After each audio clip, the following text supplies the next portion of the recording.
안녕하세요. 크립토TV입니다. 오늘은 일론 머스크가 몇 주 내에 코인과 주식을 거래할 수 있는 슈퍼앱 기능을 선보일 거라는 소식을 전달드려 보겠습니다. 아마 기사를 통해 보셨겠지만요. 몇 주 내에 인앱 거래 기능을 선보이겠다. 이런 기사들이 눈에 최근에 많이 보였었죠. 근데 인앱 거래 기능이 뭐냐면요. 이 트위터 혹은 X라는 앱에서 코인과 주식을 거래할 수 있는 기능을 이제야 오픈을 하겠다라는 얘기입니다. 근데 이거 얘기 나왔던 적이 정말 예전부터 있었지만 지금은 몇 주 내라는 단어에서 알 수 있듯이 조금 촉박했구나, 이제는 시작하겠구나를 좀 짐작을 해볼 수 있는데요. 자, 이게 얼마나 큰 얘기인지 좀 말씀드려 보려고 합니다. 참고로 트위터의 이용자 수가 무려 10억 명이라고 하는데요. 이분들이 트위터를 통해서 코인과 주식을 거래할 수 있다는 겁니다. 물론 일론 머스크가 증권사를 갖고 있지는 않기 때문에 이토로나 뭐 다른 증권사와 이제 간접적으로 연계가 되긴 하겠지만 여기서 핵심은요. 트위터 안에 게시물 안에 매수 매도 버튼이 들어가 있다는 겁니다. 그래서 매수 매도 버튼은 X를 통해서 진행이 된다. 이게 핵심인 것 같아요. 자, 근데 여기서 그럼 왜 이런 좋은 기능을 왜 지금에서야 런칭을 하나? 그쵸? 이 말 나온 지가 굉장히 오래됐거든요. 왜 하필 지금인가? 그리고 X라는 한 가지 앱에서 SNS라는 속보와 이 거래와 그리고 결제가 합쳐진다는 게 어떤 의미가 있는지 한번 소개를 드려보겠습니다.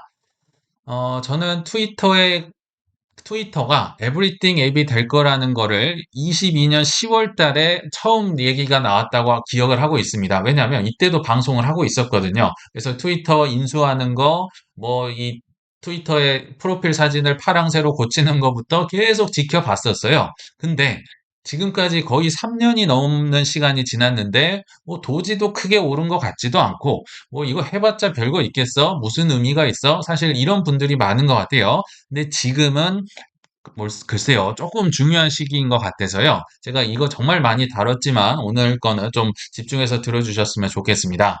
일단 기능, 어떤 기능이냐? 그 기능의 이름은 스마트 캐시 태그라는 건데요. 예를 들어서 뭐 한 인플루언서나 한 차티스트나 이런 분들이 뭐 이거 오를 것 같아요, 내릴 것 같아요 해서 막 분석을 했어요. 그리고 그 밑에 게시물에 뭐 비트코인, 테슬라, 뭐 도지코인 이렇게 티커명이 들어가거든요. 그래서 그 티커를 누르면 실시간 차트가 보이고요. 거기 안에 매수랑 매도 버튼이 있다는 게 핵심입니다. 이게 정말 치명적인 기능입니다. 뒤에서 좀 더 설명을 드리고요. 자, 근데 이토로 등 외부 파트너와 연결될 이제 가능성이 높다. 이렇게 알아봐 주시면 되고요. 그리고 이거랑은 별도로 결제 기능은 이미 탑재를 했고 비자를 등에 얻으면서요. 40개 주 이상과 지금 라이센스를 취득한 것과 동일한 혜택을 갖고 있습니다.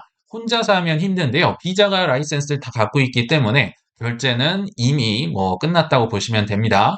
그래서 이 인앱 기능이 빠르면 2월 말에서 3월 중으로 이제 베타 테스트를 앞두고 있다. 그러니까 언제일지 모르겠지만 최대한 지금 당기고 있다. 아, 드디어 이 시기가 왔구나를 알 수 있을 것 같고요. 여기에 대한 수혜 자산은 너무 얘기를 많이 드렸기 때문에 이제 뭐 다 아시죠? 뭐 도지코인도 당연히 오를 것이고, 왜냐하면 이 결제 수단에 대한 결국 페이 수단으로 쓰일 것이다. 이 기대감이 가장 크고요. 뭐 XRP도 빠르기 때문에 여기 들어간 것 같고요. 뭐 비트코인, 뭐 테슬라, 뭐 스페이스X 뭐 이런 것들이 다 포함이 되겠죠. 근데 이거는 중요한 게 아닌 것 같고요. 오늘의 핵심은 이겁니다. 이게 도대체 무슨 의미가 있느냐? 자, 정보 습득, 즉 트위터에는요, 세계에서 가장 많은 속보가 들어가 있습니다. 이 속보, 이것과 실행, 즉 거래의 시차를 없애버린다. 이게 핵심이에요. 정보를 봄과 동시에 거래가 가능할 수 있게 해주니까 개인 투자자들이 어마무시하게 들어올 가능성이 높습니다. 마치 뭐 이 말초신경을 자극을 하면요, 그냥 달려들 수밖에 없거든요. 그래서 개인 투자자들의 진입 장벽을 극대화하고 거래 빈도를 높일 전망입니다. 요게 엄청난 포인트입니다. 왜 거래 빈도가 높아질까? 왜 개인 투자자가 많이 올까? 자, 쉽게 예를 들어 볼게요. 우리 트럼프 대통령 얘기하면 금방 이해가 될 텐데요. 오죽하면 본인의 SNS 회사 자체를 만들어 버렸잖아요. 뭐 일론 머스크든 뭐 트럼프 대통령이든 SNS로 속보를 딱 때립니다. 뭐 관세를 올리든지 좋은 것이 있든지 나쁜 것이 있든지 급격하게 시세가 변동이 될 거 아니에요. 뭐 전 세계 주식이든 코인이든. 자, 그러면 예전 같으면요. 업비트로 가야 됐었고요. 뭐 코인베이스로 가야 됐고, 로빈후드로 가야 됐고, 키움증권으로 가야 됐는데요. 그 가야 되는 시간 자체를 없어버립니다. 말초 신경을 따라가면서 도파민이 터지는데 그 옆에 바로 매매 기능이 있네요. 매수 버튼, 매도 버튼이 있고요. 심지어 결제 버튼도 있고, 뭐 돈 충전하는 기능도 있다고 쳐봅시다. 이거 안 누르고 배길 수 있을까요? 쉽지 않을 겁니다. 그래서 이런 지금 굉장히 의미 있는 이제 기능이 나왔다고 보시면 되고요. 더 쉽게 얘기를 들어볼게요. 유명 인사가요. 트위터를 통해서 종목을 추천을 했습니다. 뭐 이러저러해서 이거 곧 급등이 나올 거야 했는데 실제로 급등이 나왔습니다. 뭐 얘기한 지 뭐 1시간 만에 나왔다고 쳐봐요. 근데 옆에 매수 매도 버튼이 있네요. 뭐 이런 유명 인사의 팔로워 매수, 뭐 이분이 사면 나도 산다, 뭐 이런 매수 매도 버튼이 있을 가능성이 있거든요. 이거 안 누르고 배길 수 있을까요? 이거 정말 충동 거래가 급증할 가능성이 있어 보입니다. 그쵸? 충동 거래 한 번이 이제 연계하는 게 어렵지요. 야, 이거 뭐 실시간 속보를 그대로 내가 거래를 할 수 있다? 아마 온갖 트레이더들 다 모이지 않을까 생각이 들고요. 물론 일반 주식과 코인의 거래량도 늘겠지만 제가 볼 때는 정말 하찮은 것들, 밈 주식, 밈 코인 이런 친구들도 거래량이 폭발할 가능성이 있어 보입니다. 그리고 또 하나 이게 지금 왜 트위터가 무섭냐면요. 정말 모든 게 한 번에 있기 때문입니다. 뭐 결제도 하고, 뭐 이 거래도 하고 하는데 더 큰 게요. 커뮤니티가 있다는 거예요. 댓글이 팍팍팍팍 달리면서 여기에서 뭐 했제 하면서 자랑하는 분들도 있고요. 이때 뭐 팔았냐라면서 조롱하는 분들도 있고요. 또 유명 인플루언서에게 팁을 주는 기능, 이 팁 주는 기능도 분명히 코인으로 아마 오픈을 할 거거든요.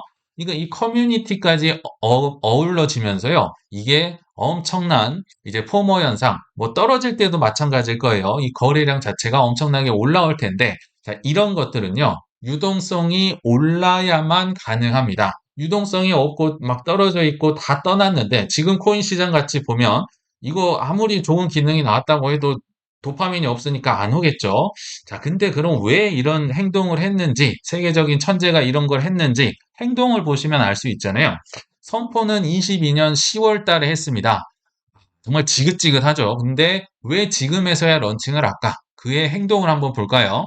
일론 머스크가 하려는 행동이 뭡니까? 26년도 하반기에 대형 IPO, 스페이스X에 XAI를 얹혀서 대형 IPO, 그리고 나중에 이제 트위터 이것도요, 저는 여기에 딸려올 거라 생각이 듭니다. 왜냐하면 XAI나 X나 뭐 똑같은 거예요. 거기서 거기입니다. 거의 뭐 자웅동체라고 보면 되기 때문에 판을 키우고 있다. 근데 일론 머스크만 하고 있나요? 아니요, 또 다른 세계적인 이 천재, 샘 얼트만도 오픈 AI를 하반기에 IPO를 앞두고 있고, 또 엔트로픽이라는 오픈 AI의 대항마가 또 IPO를 앞두고 있습니다. 이거는 정말 생일처럼요, 생일은 1년에 한 번이라도 오지, 평생 한 번만 쓸 수 있는 기회입니다. 그거를 하반기에 딱 하니, 올려놨네요.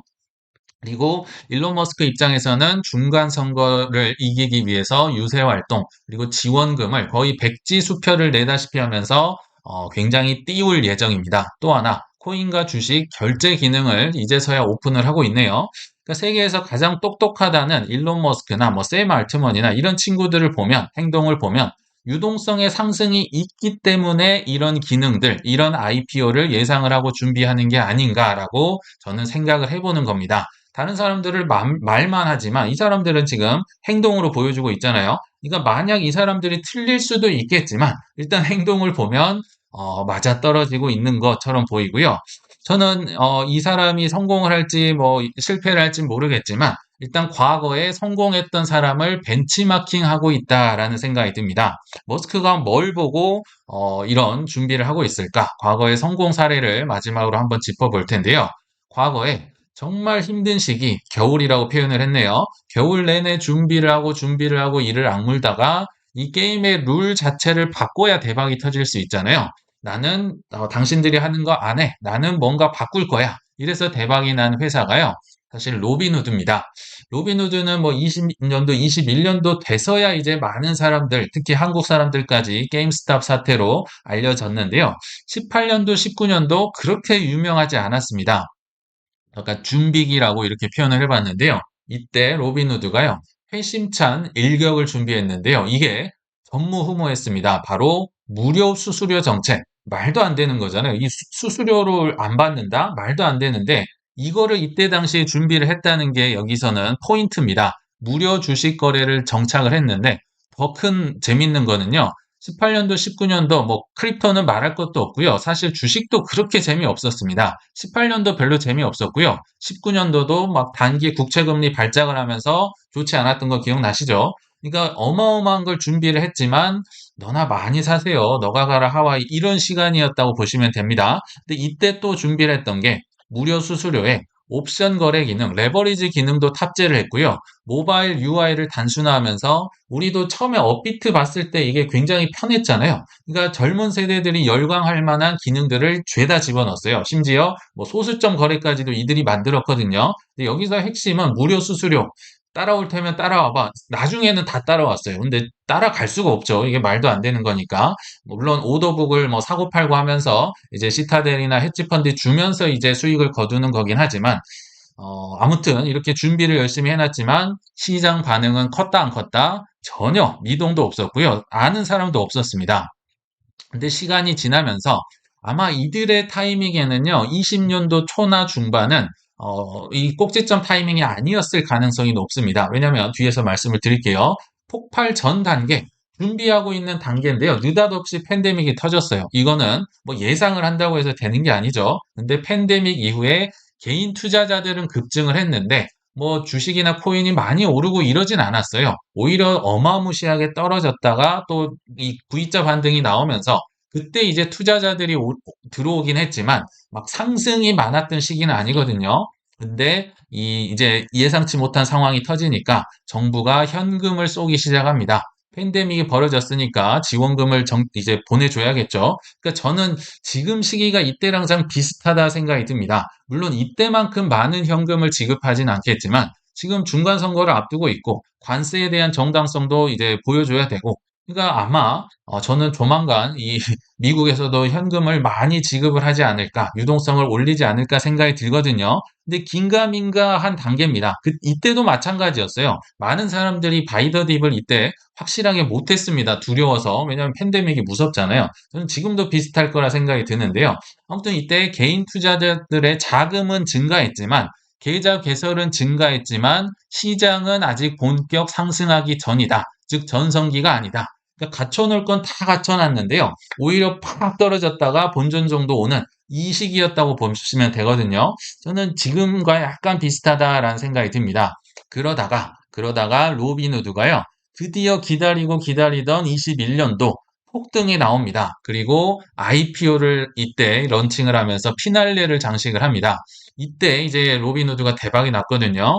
20년도 하반기에서 21년도에 뭐 이제 다 기억나시죠? 뭐 테슬라도 오르고 밈 주식에 도지에 뭐 다 난리가 났습니다. 그때 준비해놨던 거 옵션 거래, 뭐 레버리지 기능 다 넣어놨으니까 폭발을 했었고 또 운이 좋았는지는 모르겠지만 21년도 1월 말에 게임스탑 사태, 그 유명한 사태, 로빈후드가 뭐 매수 버튼을 막 빼버리고 이랬었죠. 아무튼 이러면서 게임스탑 사태로 로빈후드로 정말 수많은 개미들이 집결을 하면서 또 편하게 기능도 갖춰놨고, 야, 이때 정말 폭발을 하죠. 기업 가치가 올라가고 거래량이 폭발을 하고 IPO에 성공을 합니다. 여기서 포인트는 IPO거든요. 그러니까 IPO는요, 이들이 의도적으로 결정을 하는 거고, 언제쯤이 좋겠다 생각이 들어서, 이들의 주관적인 생각으로 결정을 하는 게 IPO의 시기입니다. 근데 21년도 정확히 얘기하면요, 7월 26일인가 8일인가 7월 말이었어요. 그때 생애 한 번뿐인 IPO 카드를 썼고요.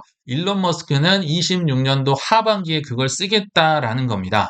이 둘의 특징이 뭡니까?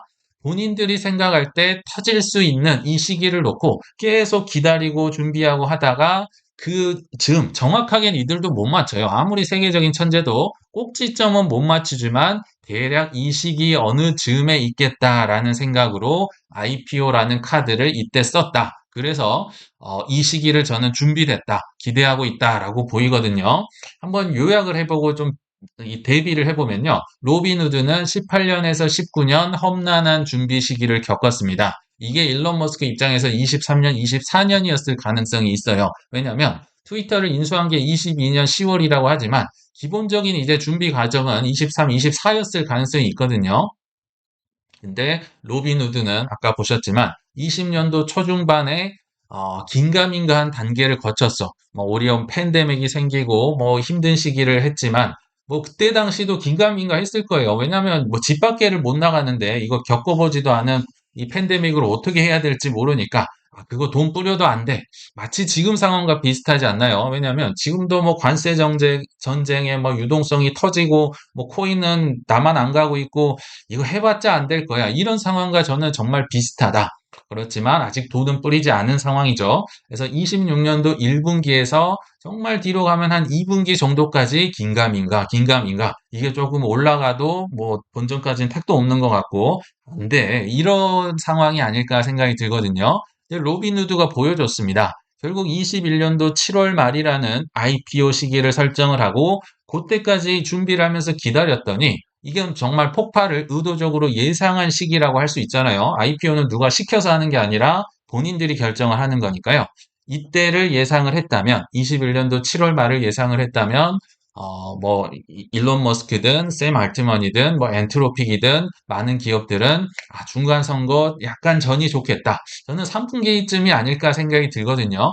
3분기든 4분기든, 아무튼, 일론 머스크는 이때를 예상하고, 이제 지금은 그 불장이 들어오기 전에 뭔가 준비를 해놔야 사람들이 오면 손님을 맞을 거 아니에요. 갑자기란 건 없습니다.